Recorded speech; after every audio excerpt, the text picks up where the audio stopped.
So let's go to code blocks now and let's create a simple malware type application in this particular program. So what we want to do is create a new file, and let's save this file firstly, and let's call this Snowcraft. It will create it with a .c extension. So let's go to the appropriate directory and save the file accordingly. We had a directory created called tools and Snowcraft. Let's create it within this directory and we'll call it Snowcraft, and it will save it with the extension .c. Once that's done, we can then create our first bit of code.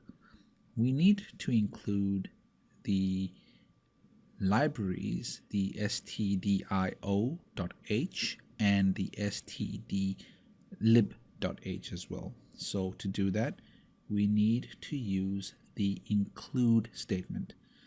With this, it will allow us additional libraries, etc. So let's do that by typing in include, and then the first one is stdio. So I use the hash include stdio.sh in the less than and greater than brackets, and let's also include stdlib.h as well.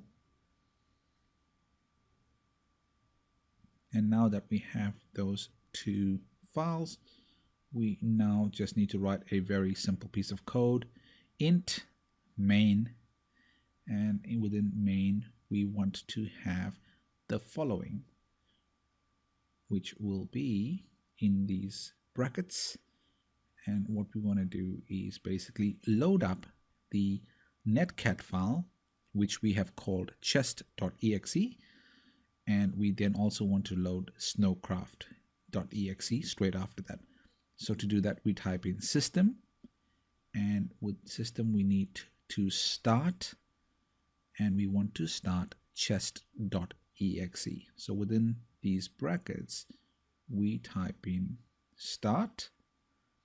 We had simply renamed the endcat file to chest.exe, so we simply type in start in these quotation marks, and we need to find the directory path. So start /b dir, the two slashes, then chest.exe. dir was the directory we had created earlier. I'll explain these additional tags, the -d, -l, -p. We want to run it in daemon mode, listen mode, and basically to listen to on a specific port. So this is the directory we created earlier. We called ncat chest.exe. So basically we're asking this particular program to load up the chest.exe file, daemon and listen, and we'll put port 4444 to have this particular port that the ncat utility will be listening on, -e, and we want to run it with the cmd.exe file.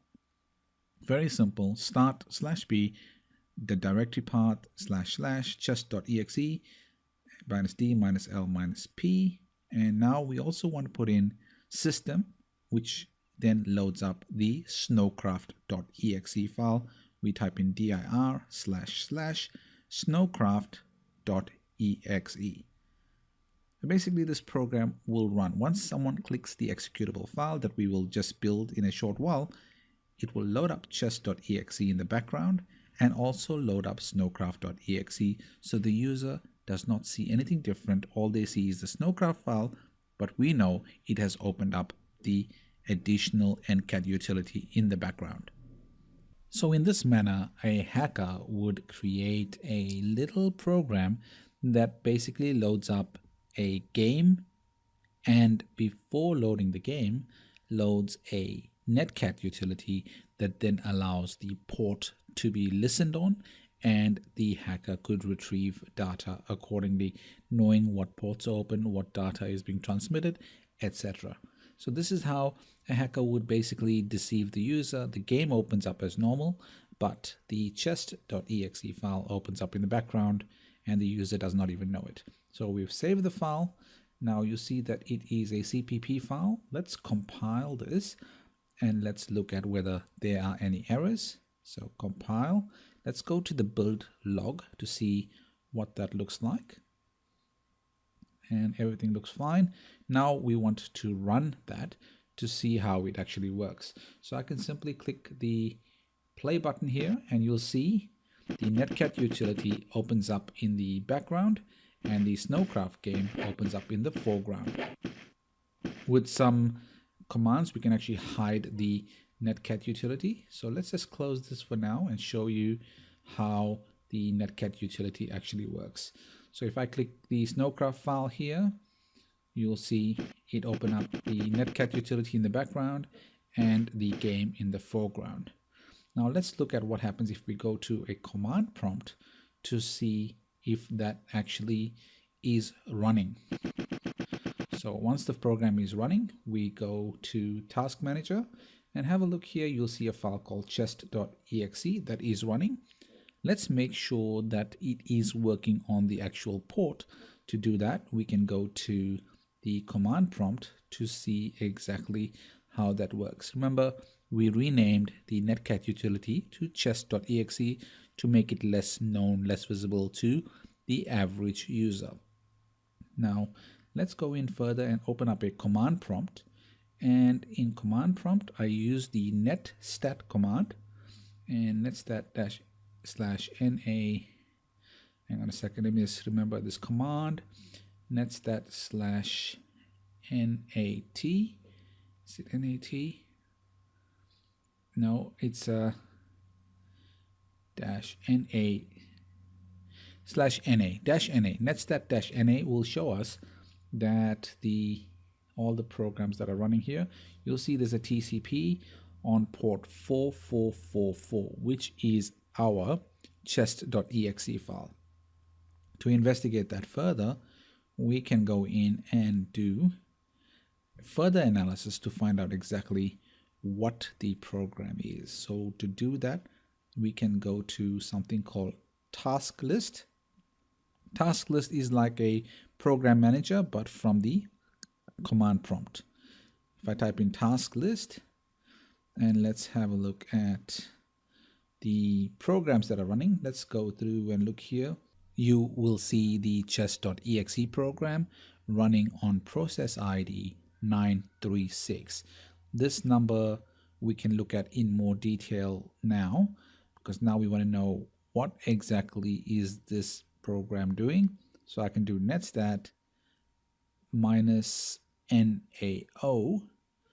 and you will see here on port or process ID 936 we have chest.exe running, and you'll see it has TCP on port 4444.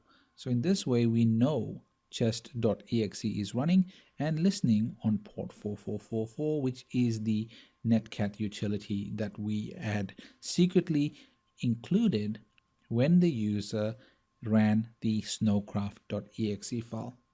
You want to make sure to use a port that is not really commonly used so that there are no problems with the program actually running. We've picked 4444 here to make sure that it is not a port that is normally used.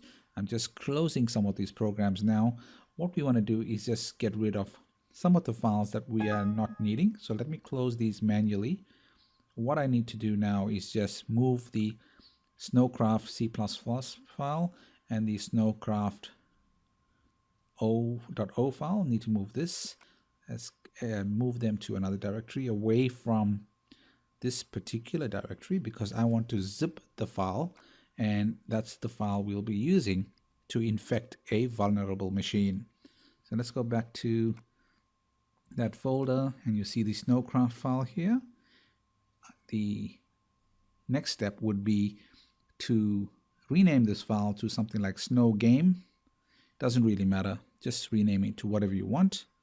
And now it still works. You can see that it's still loading up. Netcat utility in the background, this game in the foreground. Let's close all these applications again, so we don't need all that running.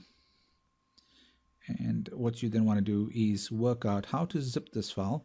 We'll use 7-zip or WinZip, etc. You could use any utility to zip the files, and we will then include that on the vulnerable machine and show you exactly how a machine can be infected.